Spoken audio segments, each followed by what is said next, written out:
Depuis son apparition sur la Terre, l'être humain s'alimente à partir de l'agriculture, c'est-à-dire de la production de nourriture par l'élevage d'animaux ou par la culture des plantes. L'agriculture est une activité qui se pratique partout dans le monde. L'agriculture a des retombées sur plusieurs aspects de la vie humaine, comme l'économie et l'écologie. Il est donc nécessaire de bien connaître l'impact des méthodes qu'on utilise en agriculture sur le monde qui nous entoure. De là est né le développement durable, popularisé en 1987 par les Nations unies. C'est un nouveau concept qui nous permet d'évaluer les problèmes qui affectent notre vie et notre environnement pour ensuite trouver des solutions à ces problèmes afin d'assurer à long terme la survie de l'espèce humaine. Mais pour que le développement durable soit efficace, il faut tenir compte des 3 domaines suivants: l'économie, l'environnement et la qualité de vie de la société. Il faut également s'assurer que chacun de ces aspects respecte la place des 2 autres. On obtient là un juste équilibre qui permettra la sauvegarde de la vie sur Terre pour les générations futures. Si on veut que l'économie se développe, que doit-on remplir comme exigence pour qu'une économie se développe? Tu as besoin de la nourriture, tu as besoin de l'eau, tu as besoin d'un toit par-dessus ta tête. Exactement. Aussi, l'argent rentre en jeu. Pourquoi? Pourquoi est-ce que tu as besoin de l'argent? Parce que sans argent, on ne peut pas acheter, comme se manger, comme tout. Tout a besoin d'être acheté. Et rien, on ne peut pas rien avoir gratuit dans ce monde-ci. C'est très difficile. Bien, souvent, le côté de la population, c'est eux autres qui perdent dans le jeu parce que l'économie est toujours, puis l'argent, c'est toujours placé en premier. Le problème, c'est qu'il faut qu'on trouve une façon de balancer tous les 3 côtés également, parce que sans ça, il y a toujours quelque chose qui perd. Comme soit c'est la santé de l'humain, ou c'est les industries, ou c'est l'environnement. C'est tellement difficile de parler d'économie. On a l'impression qu'on voit que des signes de dollars. Et l'économie, ça implique tellement plus que ça, parce que ce que tu dépenses, c'est pas vraiment ce que tu payes par exemple, pour une livre de carottes, c'est pas le prix que ça vaut. Et si on calculait le prix de l'érosion, le prix des maladies, parce qu'il y a des gens qui sont allergiques à certains pesticides, le prix du bébé qui a mangé trop de nitrate dans ce légume-là, qui a des réactions, le prix de la pollution de l'eau qui fait que les poissons, on ne peut plus les manger.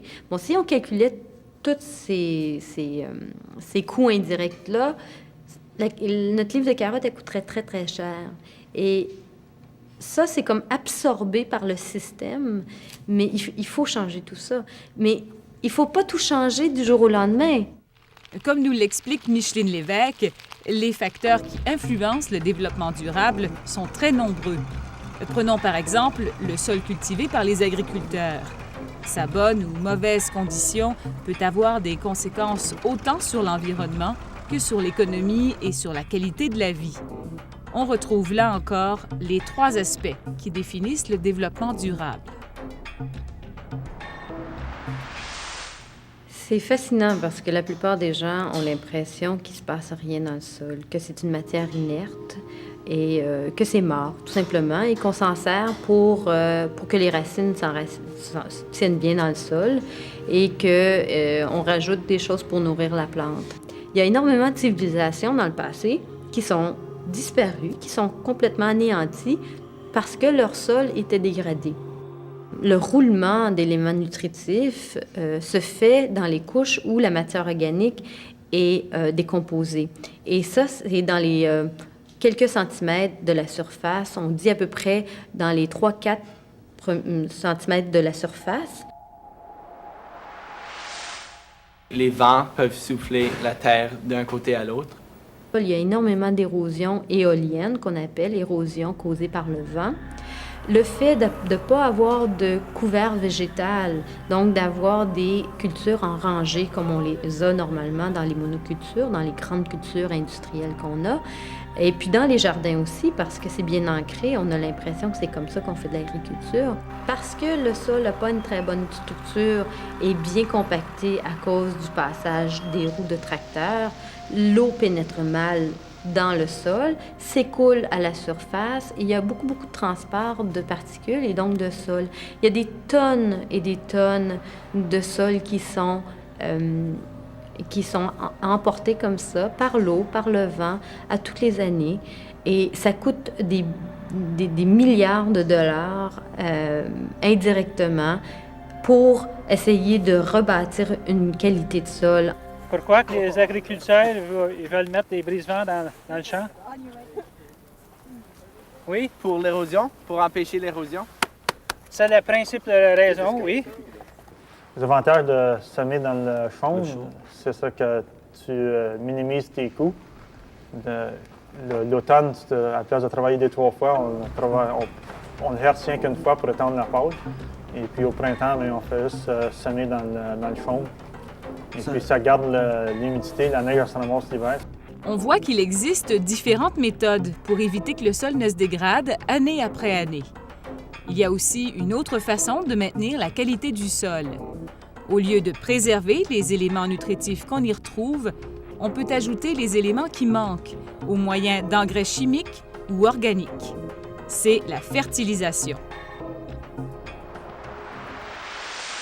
La plante, elle, a besoin d'environ 32 éléments répertoriés. Là. Il y en a qui disent plus, il y en a qui disent moins, mais en majeure partie, à peu près une quarantaine d'éléments pour se nourrir adéquatement. On se concentre surtout sur 3 éléments majeurs, le phosphore, le potassium et l'azote.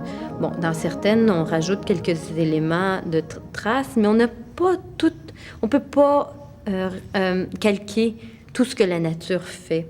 Ce sol-là, il a faim, il a soif, il se sent maltraité parce qu'on n'y donne pas l'attention qu'il devrait y avoir.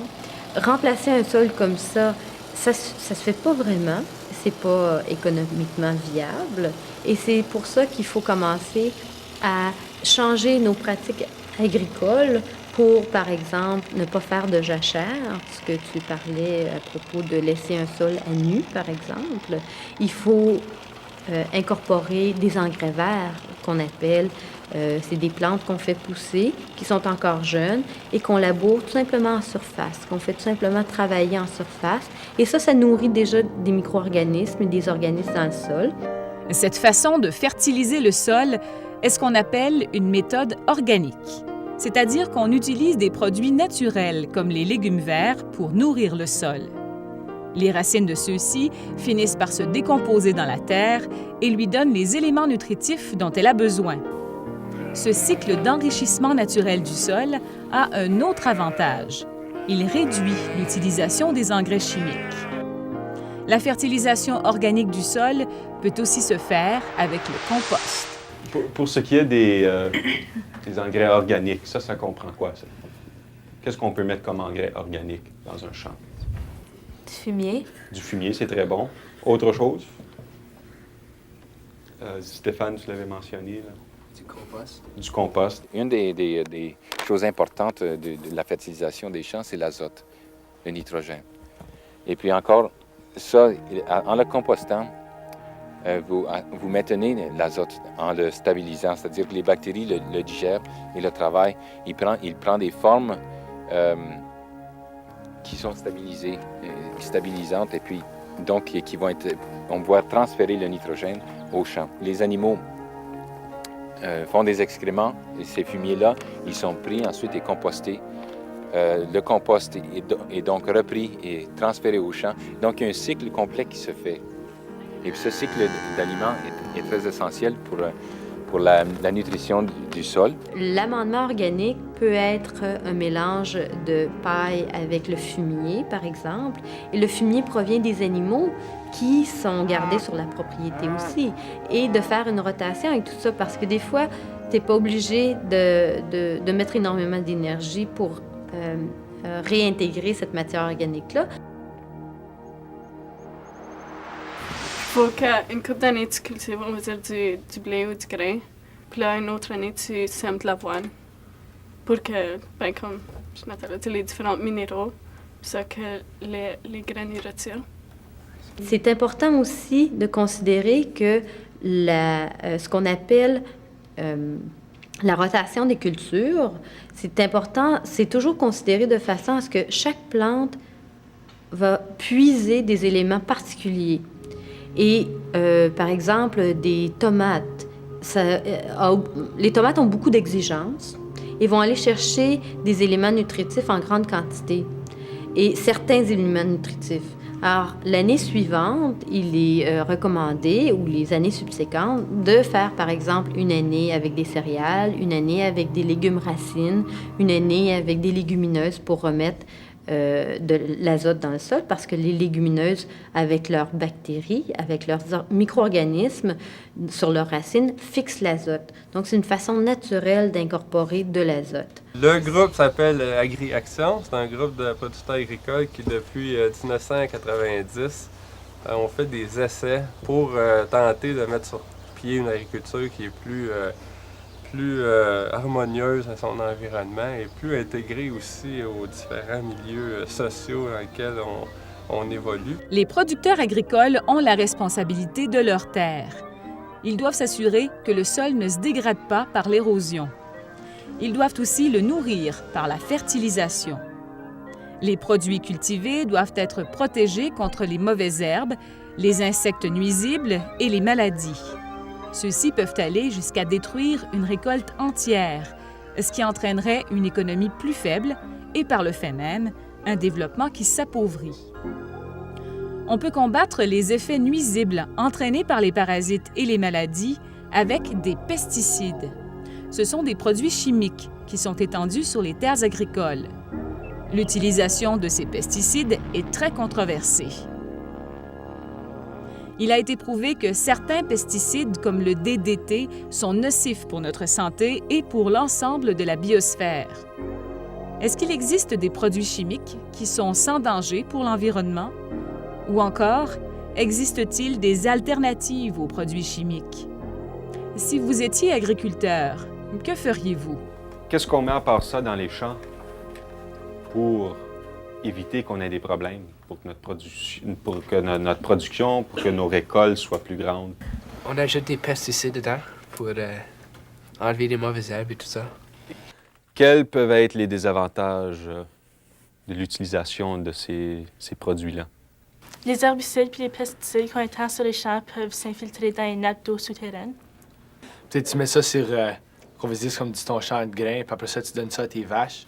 Puis ça, quand les vaches, ils mangent ça, ça va dans la viande, après ça va dans le produit laitier aussi. Puis ça, nous autres, on mange ça. Et ça va les sauver beaucoup de temps.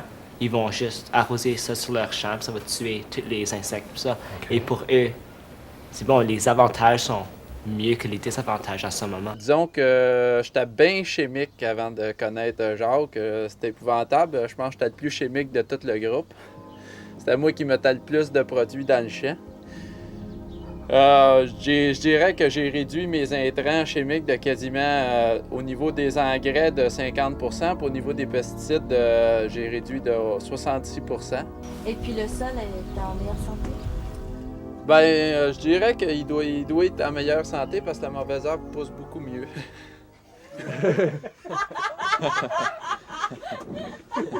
Mauvaise réponse.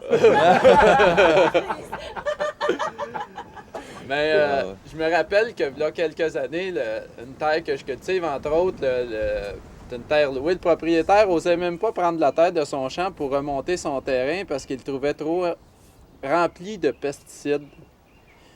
Puis aujourd'hui, j'en aurais pas peur de planter mes plants de tomates dans cette terre-là.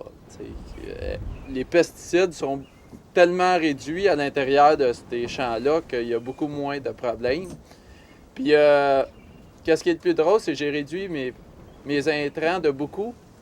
Puis encore jusqu'à date, je me suis pas rendu compte de baisse de rendement même dans mes champs. Est-ce que vous croyez que l'éducation et l'entraînement est nécessaire pour les fermiers de nos jours? Oui, oui, beaucoup, parce qu'il y a tellement de choses qui changent. Et puis, surtout pour les herbicides, il faut se tenir à date tout le temps. L'hiver, on a des compagnies qui donnent des cours, on va à différentes réunions pour s'informer sur différents herbicides pour les récoltes. Qu'est-ce que tu fais pour assurer ta santé personnelle quand tu utilises des produits chimiques?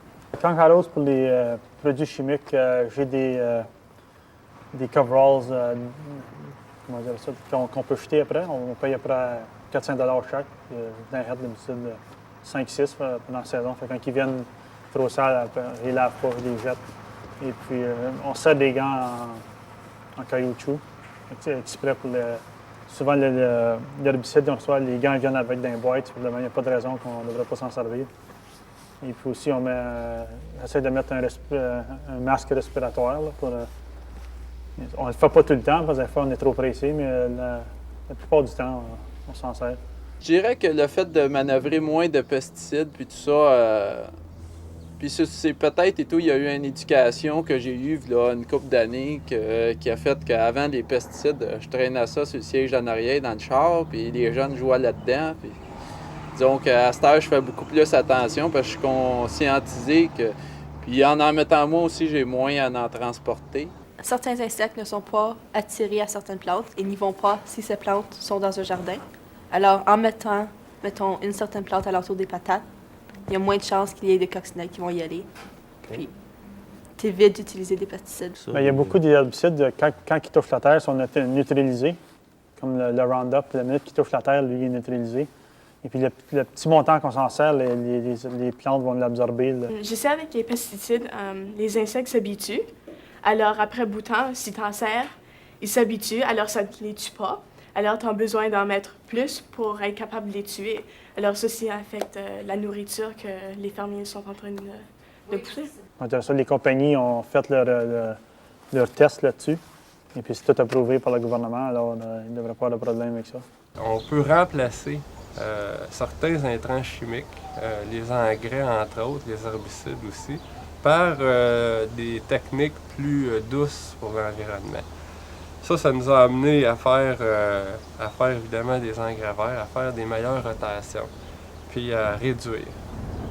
Puis à remplacer aussi, à utiliser des techniques mécaniques de contrôle des mauvaises herbes plutôt que des techniques chimiques. Ce qu'on voit ici, c'est bien plus qu'un simple groupe de canetons. C'est un système de contrôle organique des mouches d'étable. Les canetons développent un appétit vorace pour les mouches. Dès leur arrivée à l'étable, on a constaté une grande diminution des mouches. On ne peut pas prouver avec certitude que seuls les canetons ont aidé à diminuer la population de mouches. Mais ce qui est certain, c'est qu'on les a souvent observées en train d'en manger. Nous faisons partie d'une société qui ne fait pas toujours attention à la viabilité de l'agriculture. Pourtant, on sait que l'agriculture est vitale pour la survie de l'espèce humaine. Le fermier est de plus en plus confronté à des conditions financières très difficiles à surmonter. Pour ajouter à cela, les notions de pratiques agricoles, qui tiennent compte de la préservation de l'environnement, deviennent de plus en plus complexes. Est-ce qu'on encourage vraiment nos agriculteurs à être écologiques dans leur méthode de travail? Ou est-ce qu'on ne les pousse pas plutôt vers des solutions qui ne sont efficaces qu'à court terme? Avec des coûts de production de plus en plus élevés, le fermier pourra-t-il survivre encore longtemps ou devra-t-il chercher, d'ici quelques années, une autre façon de gagner sa vie? Ça fait que pour être capable de survivre présentement, il faut d'abord que vous avez des grandes fermes. Exactement. La machinerie est tellement chère que si tu peux travailler 1000 heures avec cette machinerie-là, peut-être tu peux en travailler 1300 avec la même machinerie. Alors, ton coût de l'eau qui descend pour les machines. Combien d'argent est-ce que tu fais avec une miche de pain? Pour un exemple, comme pour le pain, ils disent qu'un pain qui vaut $1, 1 pièce et quart, le fermier reçoit après 2 à 3 cents. Comment que tu peux rester fermier avec tous les dépenses puis tout ça? Je veux dire, ça ne tente pas de dire, bon, ben, je laisse ça aller puis je vais me trouver un autre job. Quand on a des mauvaises années, des fois, on se pose des questions, mais on espère tout le temps l'année d'après va être mieux. Ça va être pareil comme un magasin, l'année n'a pas été trop bonne, puis l'année d'après, ça a remonté. C'est pas un magasin. Si ça va pas bien une année, tu peux pas juste lâcher. Un coup, tu es dedans, il faut que tu continues. Ce que j'aime le plus, moi, c'est le travail dehors avec les machines. Tu n'es pas dans une bâtisse de 8 heures à 4 heures. Tu faut aller avec la température. Et puis, une journée s'il mouille, bien là, tu peux te reposer un peu plus ou en faire un petit peu moins. Puis la journée d'après, tu en fais plus. Tu es ton propre boss. On ne paie pas présentement les vrais coûts de notre nourriture parce que le système économique ne peut pas donner un prix aux problèmes environnementaux et sociaux. Les producteurs qui produisent dans une façon qui produit l'érosion du sol. L'érosion a un coût social. Ce n'est pas nécessairement un coût qui est payé par le producteur, mais pour notre société, c'est un coût parce que ça crée des autres problèmes. Le faim a un coût énorme pour notre société parce qu'on sait que les gens qui manquent une nutrition de base, ils développent des problèmes de santé. Et à cause de notre système de santé publique, ça veut dire que tout le monde paye pour les problèmes de tous les autres citoyens. L'objectif de l'agriculture dans notre société est de fournir la nourriture nécessaire à notre survie. Mais est-ce qu'il y a assez de nourriture pour tous les êtres humains? Si oui, comment se fait-il qu'il y a des populations qui meurent de faim? Qu'est-ce qu'on peut y faire? Ce qu'on est ici, on est une banque alimentaire. On est la banque alimentaire de la région de Montréal. Ce qu'on fait, on récupère les surplus des manufacturiers ou des distributeurs de l'agroalimentaire, on les entrepose et on les redistribue à des organismes qui, eux, donnent à manger aux gens qui sont défavorisés ou qui sont en difficulté. On a n'importe quel type d'organisme qui s'occupe de nourrir les gens qui sont défavorisés ou qui sont en difficulté financière. Okay? On entrepose du périssable, c'est-à-dire des produits laitiers, des fruits, des légumes, et on entrepose du non périssable aussi. Okay? En tout et partout, il rentre et il sort ici environ 1 million à 1,3 million de livres de nourriture par mois. Moi, je trouve des fois qu'on abuse de la nourriture qu'on a, parce qu'il y a plusieurs personnes qui gaspillent la nourriture, et il y en a qui n'en ont même pas. Donc, on devrait se considérer chanceux aussi au Canada d'avoir la nourriture. On voit présentement beaucoup de systèmes qui encouragent les consommateurs à acheter des choses qui ont une apparence parfaite. Le système de classification des aliments est basé sur les principes d'apparence par les principes nutritifs. Alors, c'est très difficile pour les gens de décider de choisir un produit nutritionnel parce qu'ils pensent que quelque chose qui a une apparence parfaite, ça c'est meilleur à quelque chose qui n'a pas la même apparence. Et à cause de ça, souvent les gens, dans un sens, achètent des produits qui ne sont pas les meilleurs parce que pour les producteurs, pour achever un tel niveau de perfection, il faut utiliser les pesticides. Et alors les producteurs ne sont pas encouragés à pratiquer une production avec un niveau de pesticides minimum. On va les recevoir pour des dates d'expiration, on va les recevoir pour des erreurs de recettes. Par exemple, dans une batch de biscuits, il y a trop de sucre. À ce moment-là, eux ne peuvent pas le vendre à cause de la qualité du produit. Ils nous le donnent. C'est comestible, c'est bon, ça se mange bien, sauf qu'eux ne veulent pas le mettre sur les marchés pour des raisons de marketing. Parce qu'une grosse partie de notre clientèle sont des cuisines collectives, des soupes populaires, des comptoirs alimentaires, où ce que eux, par exemple, dans une cuisine collective, c'est un regroupement de personnes qui vivent dans un quartier, qui se mettent ensemble, qui décident de créer une cuisine pour pouvoir nourrir un certain groupe de personnes. Nous, on n'est pas une solution, non. Nous, on est tout simplement une aide. L'idéal, ça serait qu'on n'existe pas. OK? Mais malheureusement, il y a un besoin. Mais nous, on n'est pas une solution. Puis on ne veut pas être une solution non plus. On veut essayer d'aider. On veut aussi essayer d'aider la communauté en formulant des programmes. Surtout si on calcule qu'à peu près 28 de toute la population qui va dans les comptoirs alimentaires, c'est des jeunes. La nourriture est essentielle aux humains. Par contre, il ne suffit pas de manger pour être en santé. Il faut aussi voir à la qualité et à la variété des produits que nous consommons. Je trouve que ma santé, c'est important. Puis quand je vois les ingrédients qu'il y a dedans le produit qui est plus industriel, ça me fait peur un peu de savoir que c'est ça qui rentre dans mon corps. Geneviève, pourrais-tu nous lire les ingrédients? OK. Farine de blé enrichie. Puis mélange pour sauce au fromage cheddar, fait de substances modifiées du lait, fromage, lait culture bactérienne, sel, pressure et ou pepsine et ou enzymes microbiennes, chlorure de calcium, lipase, sel, phosphate de sodium, acide citrique colorant, acide lactique. Bon, ça vous fait penser à quoi, ça, quand vous entendez tous ces termes-là? Science. Un cours de science, oui, un cours de chimie.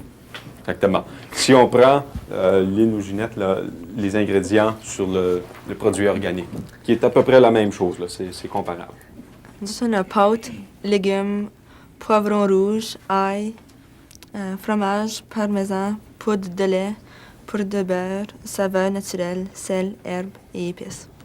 Bon. C'est quoi la différence entre les deux, là? Qu'avez-vous remarqué entre ces deux produits-là?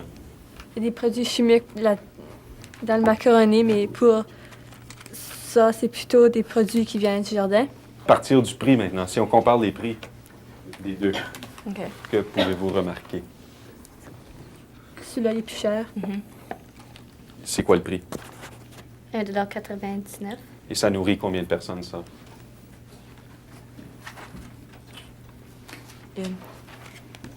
Une personne, tout probablement, oui. L'autre, il se vend en combien, lui? 99 cents. 99 cents. Puis ça nourrit combien de personnes, en général? 4.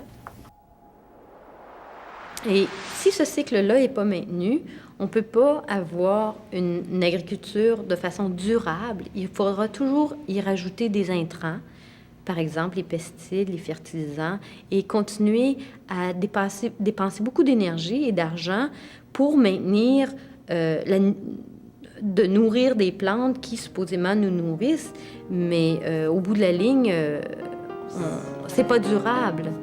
Nous venons de faire un survol de plusieurs aspects qui touchent l'agriculture. Si on sait beaucoup de choses sur sa situation actuelle, on en sait très peu sur son avenir. Est-ce que le fermier, tel qu'on le connaît aujourd'hui, pourra survivre dans le futur? Est-ce que notre environnement pourra supporter encore longtemps les techniques agricoles que nous utilisons aujourd'hui? Il est évident qu'il reste beaucoup de chemin à parcourir et de découvertes à faire dans le monde de l'agriculture. Peut-être qu'un jour, nous arriverons à créer un système agricole viable qui saura rétablir l'équilibre entre les trois aspects du développement durable.